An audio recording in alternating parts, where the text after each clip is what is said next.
Hi, welcome back to Storytime with Dad Booker. Appreciate you stopping by. Today we're continuing on with Gods and More Gods. Today we're reading Ash Aspires. Ash was handling his group differently. For him, success was paramount. He wanted to succeed where the others would fail. He wanted to be the one his people counted on. They would be subservient to him and him alone. For once in his life, he would have people groveling beneath him. People would do whatever he wanted. The mean spirit that had always chafed at having to bow and grovel to get ahead was now going to get his revenge. He picked out his group from the humblest he could find in the facility. He might not be able to pick the rest as the colony grew, but these would set the tone.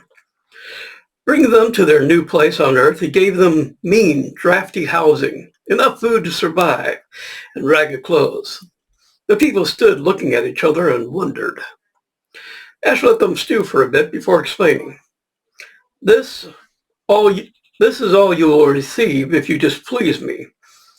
You'll be given the essentials alone, but if you show me reverence, if you please me by your words and actions, if you show due diligence in creating this colony, then this is what you will receive. The grass and mud hovels were replaced by cabins. The meager food was made into a feast. And the clothes were replaced by good, hard-wearing clothes fit for a young colony. The people bowed down and showed Ash reverence. They praised his name and glorified him. Ash felt the warm glow of reverence and adulation. As they praised him, his body glowed with an aura that came with loving prayers received. This, he thought, was what it was all about.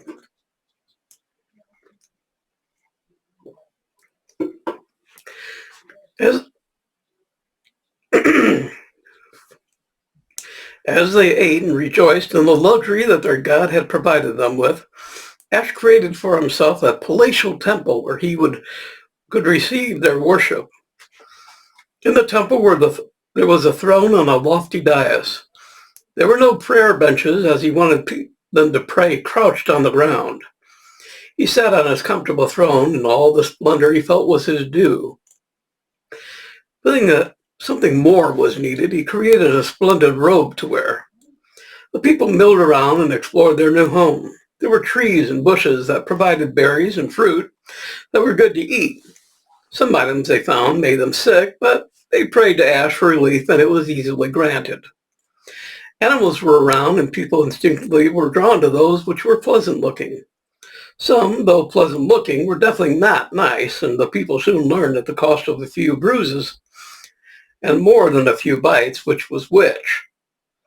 Through the day, Ash provided for their needs, including a waste disposal area for bodily waste.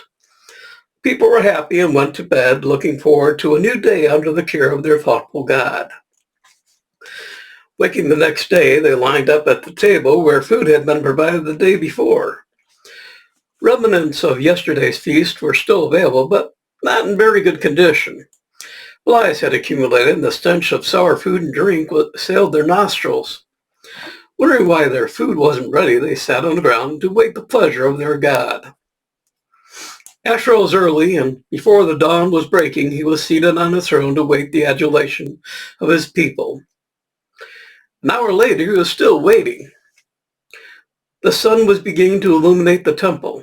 Coming in from a triangle of colored glass at the uppermost portion of the window, the shaft of light grew until the temple was bathed in soft light.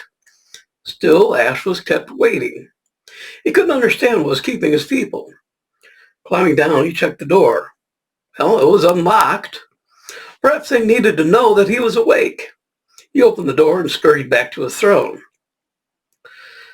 Patience was not one of his long suits, and he drummed his fingers onto the arm of his throne. The drumming became louder and more impatient. He became until he was beating the arms off his throne. From outside, he heard a constant rumble, the sound of many empty stomachs. The sound of multiple people retching could be heard from some of the hungry who had eaten the leftovers and became ill. A young lady peeped into the temple. Seeing Ash on his throne, and to all appearances very angry, she leapt back out the door, and a whispered consultation was held. She returned and stopped again at the arch doorway, peering in. Catching a glimpse of her red gold hair, Ash waved her in. She stood before him, but Ash was looking past her to see the others come in. "Sir," she began, but Ash waved a hand for her to be quiet. He was still looking at the open door when she tried again. "My lord, will you not feed us?" Ash's eyes slowly drifted from the door to the female before him. "That's where everyone is, outside, waiting on me to feed them?" She nodded emphatically. "Tell them I'll be right out." She ran out, and there was a cheer from the crowd. Ash came out in regal garments and flowing robe. With a wave of his hand, the table was cleared. All eyes were fixed on the table to see what delicacies their god would provide this morning. An enormous cauldron was centered on the table, and the unappetizing smell of gruel emanated from the pot. Wooden bowls and spoons lined the table. Unbelieving eyes swept the table and turned angrily on their god. Ash stared back just as angrily. "I sat in my temple waiting for you to enter, as is your duty, and show me reverence. Instead, you sat outside and waited for me to come to you." His voice rose into a wavering treble as he shouted at them. "Every day you will come to me and show me reverence. Then, and only then, will you receive your meals. I do not come to you. I am the god, and you would do well to remember it. You will come to me." He turned on his heel and swept back into his temple.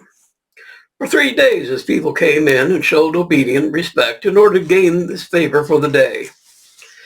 They crouched down in prayer, but the prayers had no love in them, so the energy conveyed to Ash was minimal. In response, Ash casually provided them something to eat, nothing as elaborate as they had on the first day. A large bowl of scrambled eggs and dry toast for breakfast, hot dogs and tater tots for lunch, and a thin stew for dinner. Same meals for 3 days running, the people were fed up. Well, ill-fed, but fed up. One amongst them was slightly different. He had been the last in line and had slipped through at the last moment. Ash was the last person or god who would recognize Dionysus. He had been visiting with Fred, and when Ash called the meekest of the meek, he suspected something like this would happen. Just like the rest, he milled about listening to the discontent of the people. Figuring that leading by example might work best, he went away towards a fruit tree heavily laden with plums. Taking one, he began to eat. The young lady who had been sent to seek Ash ran up and took one for herself. Her rapt enjoyment encouraged the others, and the tree became filled with people gathering fruit and eating their fill. Dionysus took them on a tour of the area and pointed out what could be eaten. He admonished them to eat off the trees and dig up as needed for each meal, since they had no means of storing. He showed them how to dry cherries, grapes, and plums, how to prepare nuts to dry and crack them open to eat the luscious kernels. From the birds, he taught which produced eggs and how to create fire to cook them. As they marveled at this new knowledge, they sought to learn more. He taught them the uses of fire and how it could be used to keep them warm, cook grains, and create food for themselves. At lunchtime, Ash waited expectantly for his people. When they didn't appear, he wasn't unduly worried. When they became hungry enough, they would come begging for him for food. At dinner, when they didn't show, he considered a battle of wills, and since he was a god, he'd win just by waiting. Dionysus was enjoying himself, teaching the people how to create and things they needed to know. It was just like the old days. With fire and clay, they could make pots and spoons. They could cook and eat for themselves. He found a sharp stone and killed a goat. Skinning and gutting it, he put it on a spit over a fire and turned it slowly. Passing it over to someone, he dug in the earth and produced potatoes. People followed his lead, and soon the savory smell of cooking potatoes and roasted goat was filling the air. People were laughing heartily as Dionysus amused them. They hadn't thought about their god all day.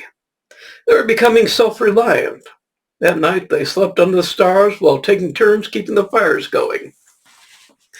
Dionysus had given them a good start, better than they had had through their god. Now he wanted to do something about that.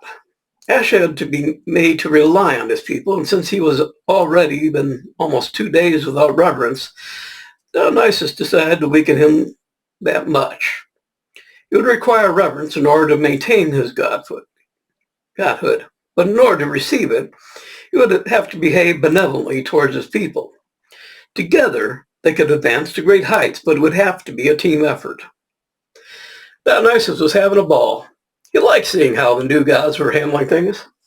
As an old hand of long experience, he was used to being more hands-off and allowing people to do their own thing. He was the original hippie and loved partying with his people, asking little from them and giving what they needed when they asked. Now, by missing the great blow-off, he was the only old god left and had taken it on himself to quietly get the ball rolling. Then he could sit back with a brew and a platter of sandwiches and watch. He knew he could trust Bertle not to spill the beans on him.